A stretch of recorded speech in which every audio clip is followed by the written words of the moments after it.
कहानी की शुरुआत होती है चोई नाम के एक जवान लड़के से जो एक बड़ी कंपनी में इंटरव्यू के लिए जा रहा था। रास्ते में उसे अपनी मैनेजर का फोन आया जो उसे गुड लक कह रही थी, पर तभी अचानक उसकी आंखों के सामने सड़क पार कर रहा एक आदमी गाड़ी से टकरा गया और सीधा चोई के पैरों के नीचे आ गिरा। चोई ने उसे बचाने की बहुत कोशिश की, लेकिन उस बेचारे आदमी ने उसकी बाहों में ही दम तोड़ दिया। इस घटना से चोई को इतना गहरा सदमा लगा कि इंटरव्यू में वह आसान से सवालों का जवाब भी नहीं दे सका और सीधी सी बात है कि उसे नौकरी भी नहीं मिली। फिर अगले 7 साल तक चोई काम ही ढूंढता रहा। उसने कभी मजदूरी, कभी वेटर बना और कभी टैक्सी चलाकर अपना जैसे तैसे कर्ज चुकाया। उधर उसके दोस्तों ने अच्छी अच्छी नौकरियां करके परिवार तक बसा लिए। इधर हजारों रिज्यूमे भेजने के बाद भी चोई को अच्छी नौकरी नहीं मिल रही थी। इसी तरह वक्त गुजरता रहा, लेकिन उसकी जिंदगी में कोई बदलाव नहीं आया। फिर एक दिन उसे उसी कंपनी में दोबारा इंटरव्यू के लिए बुलाया गया, जहाँ वह 7 साल पहले गया था। जब मैनेजर ने देखा कि वह इतने साल से लगातार अलग अलग छोटे मोटे काम करके गुजारा कर रहा है, तो वह चोई की लगन से काफी प्रभावित हुआ। यह देखकर एक बार फिर चोई की उम्मीद जाग गई, लेकिन फिर थोड़ी देर बाद ही उसे खबर मिली कि जिस कंपनी में उसने पैसे इन्वेस्ट किए थे वो तो ठप हो गई है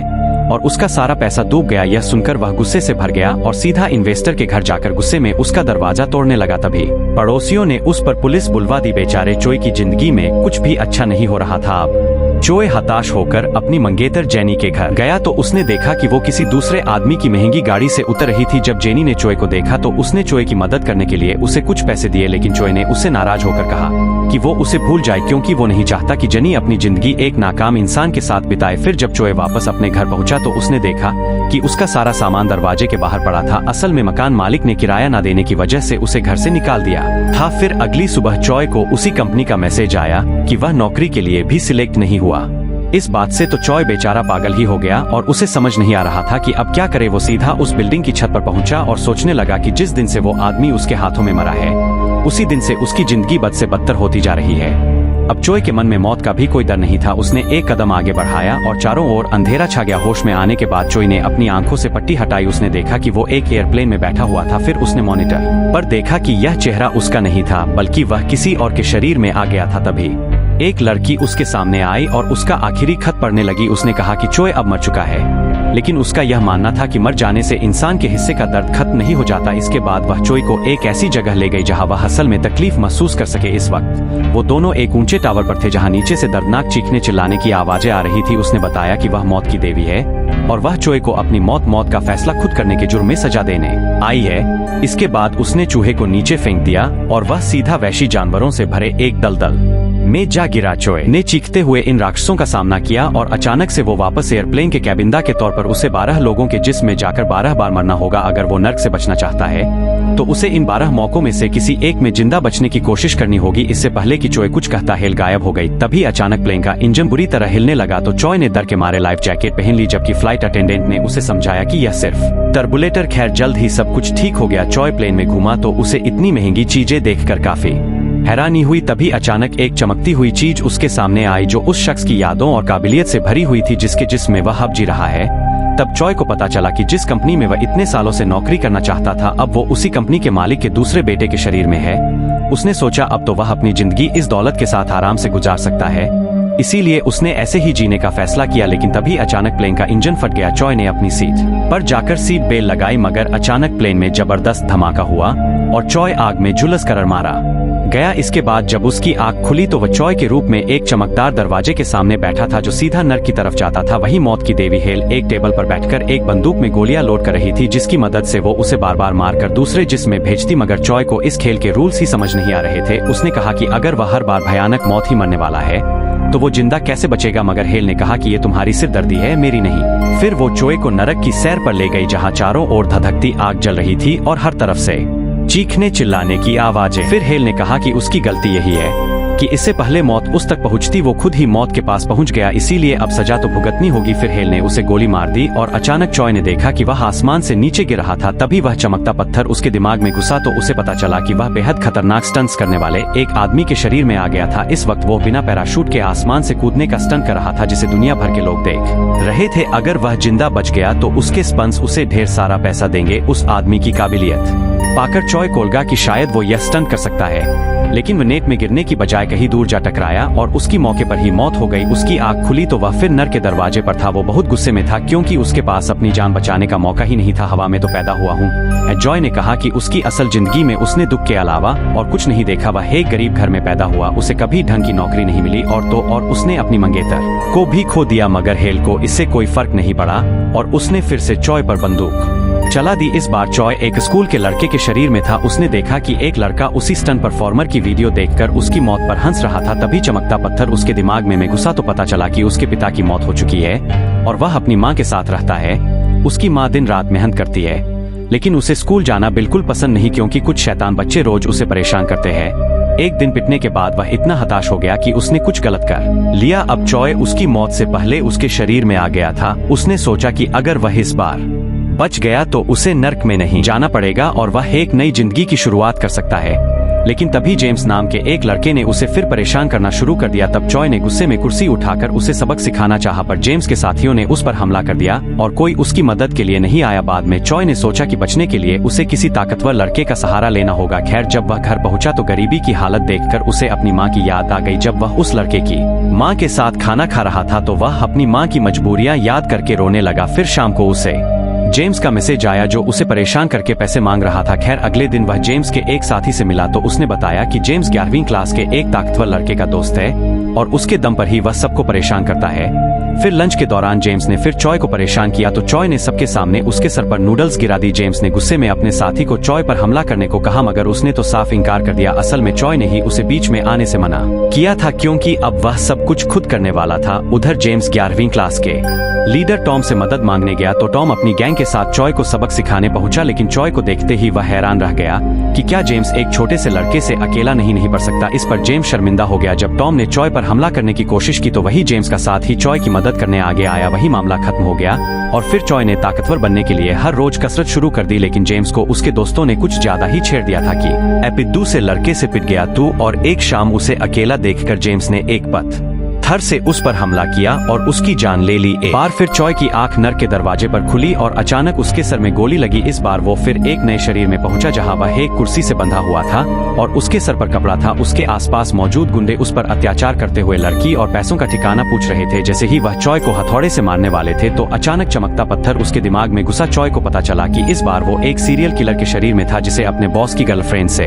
प्यार हो गया था। उस लड़की ने भागने में उसकी मदद मांगी तो चॉय ने बॉस के $10 मिलियन चुराकर लड़की को दिए और उसे एक सुरक्षित जगह पर छुपा दिया, लेकिन जल्द ही बॉस ने उससे धर दबोचा। खैर, चॉय ने जोर लगाकर खुद को आजाद किया और फिर बत्तियां बुझाकर सभी गुंडों की छुट्टी कर दी। फिर चॉय ने बॉस का चुराया हुआ पैसा ढूंढने का फैसला किया जिससे वह एक नई जिंदगी की शुरुआत कर सके। उसने दरवाजा खोला तो वह एक चलते ट्रक के अंदर था। अब वो एक मोटरसाइकिल लेकर भाग निकला और कई गुंडों का झुंड उसके पीछे पड़ गया। उन्होंने एक पुल पर उसे घेर लिया, मगर चॉय बड़ी चालाकी से उनके चंगुल से भाग निकला। मगर फिर भी कुछ गुंडे उसके पीछे आ गए तो वह सीधा एक बिल्डिंग की छत पर पहुंचा और वहां से एक पूल में जा कूदा। बॉस ने उसे तुरंत पकड़ने का हुक्म दिया। इधर चॉय भागकर समुद्र किनारे पहुंचा तो बॉस की गर्लफ्रेंड ने आकर उसे गले लगा लिया। जब चॉय ने उसे बताया कि सारे पैसे गुब्बारों वाली बोट पर है तो अचानक लड़की ने उसे गोली मार दी। एक बार फिर से चॉय नर्क की चौखट पर गिरा हुआ था और हेल उस पर हंस रही थी, लेकिन चॉय भी इतना बेवकूफ नहीं था। असल में उसने लड़की को पैसों का असली पता बताया ही नहीं था और अब वह अगली जिंदगी में पैसे ढूंढेगा। इसके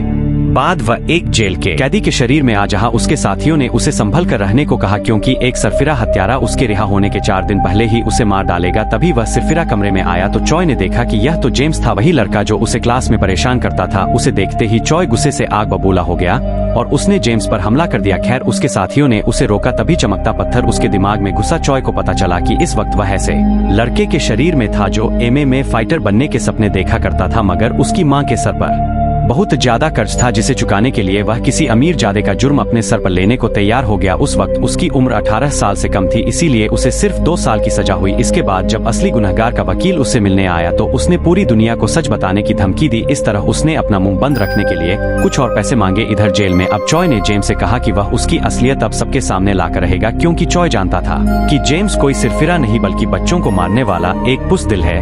फिर एक दिन वर्कशॉप में काम करते हुए एक हादसा हो गया, जिसके बाद गार्ड जख्मी कैदी को उठा ले गए। इधर कुछ गुंडों ने चॉय को घेर लिया और अचानक उस पर जानलेवा हमला कर दिया, मगर चॉय भी इस वक्त एक MMA फाइटर के शरीर में था और उसने एक एक गुंडे को अच्छा सबक सिखाया। फिर रात को वह जेम्स के पास पहुंचा और उसे सजा देने के लिए उसने मरे हुए लोगों की आत्मा अपने शरीर में लाने का नाटक किया। अब जेम्स ने स्कूल में जिस लड़के की हत्या की थी वह चॉय के शरीर में उसके सामने खड़ा था। उसने कहा कि वह जेम्स का पीछा कभी नहीं छोड़ेगा। ये सुनते ही जेम्स को डर के मारे दौरे पड़ने लगे। आखिरकार चॉय की रिहाई का दिन आ गया और चॉय की मुलाकात असली गुनहगार के वकील से हुई। वकील ने उसे और पैसे देने की कोशिश की, मगर चॉय ने इनकार करके कहा कि अब वो अपनी जिंदगी खुद बनाएगा। इसके बाद वो उसी समुद्र किनारे पहुंचा और उसने वही $10 मिलियन ढूंढ निकाले जो उसने अपनी पिछली जिंदगी में छुपाए थे। वो पैसे लेकर अपने घर पहुंचा और आगे की जिंदगी के बारे में सोचने लगा। खैर, रात को उसे अपनी माँ का सपना आया और वो रोते रोते जाग उठा। फिर उसे MMA फाइटर की माँ का फोन आया और उसने उनसे मिलने का वादा किया। उसने पैसे आधे आधे करके 2 बैग्स में भरे, एक MMA फाइटर की मां के लिए और एक बैग उसने स्टेशन के लॉकर में छुपा दिया। अब वो उस इलाके में पहुंचा जहां वह फाइटर रहता था, मगर अचानक किसी ने उसके पेट में चाकू घूंप दिया। चॉय को समझ नहीं आया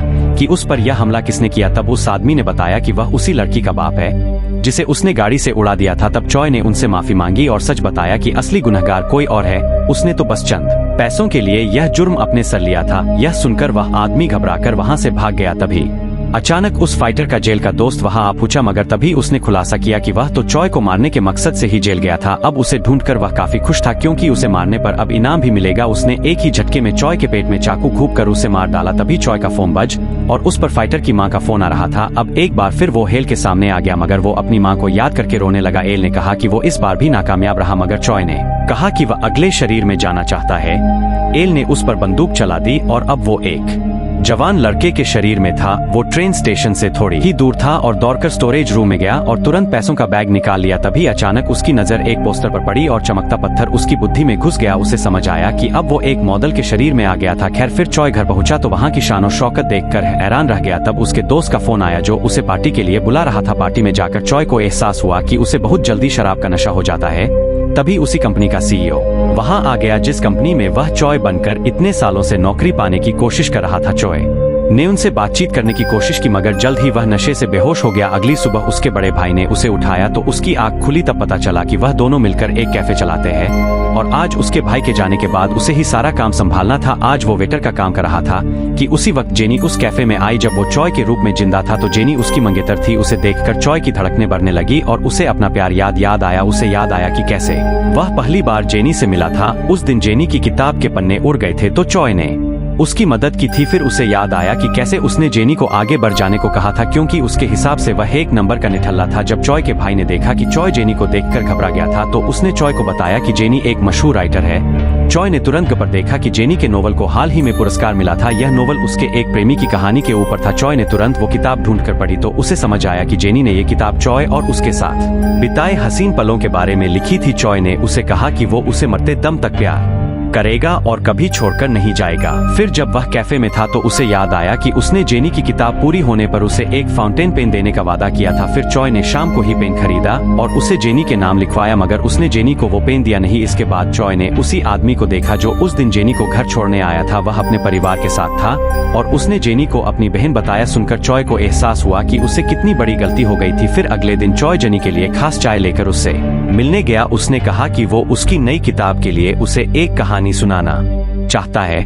फिर उसने एक आदमी की कहानी सुनाई जो एक के बाद एक अलग अलग शरीर में जाकर मौत का सामना कर रहा था। उसने सब कुछ इतनी बारीकी से बताया कि जेनी उससे बेहद प्रभावित हुई। जेनी ने उससे इस शख्स का नाम पूछा, मगर चॉय ने बात बदलते हुए उससे उसका ऑटोग्राफ मांगा। तभी उसने देखा कि जेनी वही फाउंटेन पेन इस्तेमाल कर रही थी। असल में ये पेन उसे चॉय की मां ने दिया था। उस दिन के बाद चॉय जेनी से हर रोज मिलने लगा और उसे हीरो के हर दिन की कहानी सुनाने लगा। जेनी ये देखकर हैरान थी कि ये सब कुछ एकदम असली लग रहा था। फिर एक दिन बारिश हो रही थी तो चॉय ने जेनी को एक लाल छाता तोहफे में दिया। इसके बाद वो कैफे में लौटा तो एक वेटर से कांच का ग्लास टूट गया। तब चॉय ने कांच साफ करने में उसकी मदद की तो उसके हाथ में चोट लग गई। तभी अचानक दूर से पुलिस सायरे की आवाज सुनाई दी और रेस्टर में मौजूद लोग बाहर हुए हादसे की बात करने लगे। चॉय उसी पल बाहर दौड़ा और वहाँ लाल छाता टूटा देखकर उसका दिल टूट गया। उसे लगा कि हादसे में जेनी को कुछ हो गया, मगर जेनी तो सही सलामत उस पार खड़ी थी। चॉय की हालत देखकर वह उसके पास आई और उसके हाथ पर मरहम पट्टी की। उसे एहसास हुआ कि चॉय को लगा कि उसका कोई करीबी हादसे में चला गया। जनी यह सब समझ सकती थी क्योंकि चॉय की मौत के बाद उसका भी यही हाल हुआ था। अब जनी ने जाते समय कहा कि वह फिर से उसे नहीं मिलेगी क्योंकि उसकी कहानी उसे उसके प्रेमी की याद दिलाती है।